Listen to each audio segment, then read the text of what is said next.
Welcome to நான் நாய் வளர்க்க போகிற எபிசோட் 2. நீங்கள் வீடியோவில் பார்க்குற இந்த நாய் வந்து பார்த்தீங்கன்னா இப்போ நம்ம கையில் வந்து பார்த்தீங்கன்னா இல்லை. ஏன்னா அந்த நாய்க்கு வந்து பார்த்தீங்கன்னா ஒரே வாமிட் ப்ளஸ் லூஸ் மோஷனாக போயிட்டுருந்து. நம்ம வந்து பார்த்தீங்கன்னா ட்ரிப்ஸ் ஏற்றுறக்காண்டி வந்து ஹாஸ்பிட்டல் போயிருந்தோம். டாக்டர் வேலை லேட் ஆகிடுச்சின்னு கொஞ்சம் நேரம் பெஞ்ச் மேலே தூக்கி வச்சுருந்தோம். கொஞ்சம் நேரம் படுத்துருந்துச்சு. கொஞ்ச நேரத்தில் டாக்டர் வந்துட்டார், ட்ரிப்ஸும் போட்டு விட்டார். நல்லா தான் ஏறிட்டு இருந்துச்சு. அடுத்த நாள் காலையிலே வந்து பார்த்தீங்கன்னா இந்த டாக்ஸ், ஆனால் இதுக்கான காரணம் எனக்கு இன்ன வரைக்கும் என்னென்னு தெரில. ஏன்னா நேற்று ட்ரிப்ஸ் ஏற்றின டாக் இன்றைக்கி காலையில் வந்து பார்த்திங்கன்னா 3 o'clock இந்த மாதிரி ஆயிடுச்சு. அப்படிங்கிறப்போ மனசு கஷ்டமாக தான் இருக்குது. நம்ம முடிஞ்சால் இன்னொரு டாக் வந்து பார்த்திங்கன்னா பை பண்ணலாம். நீங்கள் முடிஞ்ச அளவுக்கு சப்போர்ட் பண்ணுங்கள். கண்டிப்பாக பார்த்திங்கன்னா இன்னொரு டாக் நம்ம கண்டிப்பாக வாங்குவோம்.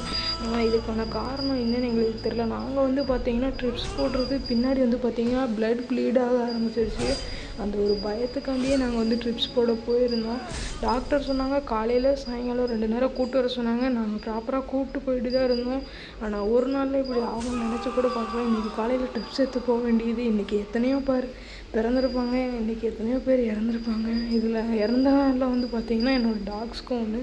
அப்புறம் அதோட ஞாபகார்த்தமாக வந்து பார்த்திங்கன்னா ஒரு பூ வச்சுட்டு அப்புறம் அதை படுத்திருந்த இடத்த போய் பார்த்தா ஃபுல்லாக ப்ளட் ப்ளீடிங். பார்த்தீங்கனாலே தெரியும் எவ்வளோ ப்ளட் இருக்குன்னு.